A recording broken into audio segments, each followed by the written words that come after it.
மாற்றுத்திறனாளிகள் குறித்து சர்ச்சைக்குரிய வகையில் பேசிய மகாவிஷ்ணுவை கண்டித்து மாற்றுத்திறனாளிகள் திருவள்ளூர் மாவட்ட ஆட்சியர் அலுவலகத்தை முற்றுகையிட்டதால் பரபரப்பு நிலவியது. அதைத் தொடர்ந்து மாற்றுத்திறனாளிகள் திருவள்ளூர் மாவட்ட ஆட்சியர் பிரபு சங்கரிடம் கோரிக்கை மனு அளித்தனர்.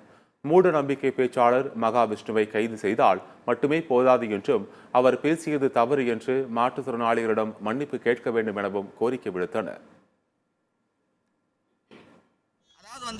சென்ற வாரம் அரசு மகளிர் பள்ளியில் பேசிய மகாவிஷ்ணு முன்ஜென்ம பாவம் தான் மாற்றுத்திறனாளிகளாக பிறக்கிறாங்க அப்படின்ற ஒரு தவறான கருத்தை இளைய தலைமுறையிட பரப்பி இருக்கிறாரு.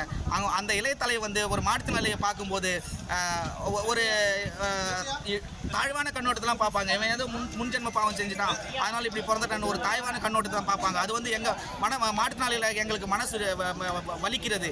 ஒரு விழிப்புணர்வை அவர் கொண்டு வர வேண்டும் என்று அவருக்கு நான் ஆணித்தரமாக கட்டளை இடுகின்றேன். இந்த வாரங்களில் மகாவிஷ்ணு என்பவர் சென்னையில் உள்ள அரசு பள்ளியில் மாற்றுத்திறனாளிகளை பாவம் செஞ்சதுக்காகத்தான் மாற்றுத்திறனாளி பிறந்ததாக சொல்லி ரொம்ப தரைக்குறைவாக பேசுனதன் அடிப்படையில் அவர் ஏற்கனவே இப்போ நேற்று அரெஸ்ட் பண்ணியிருக்காங்க.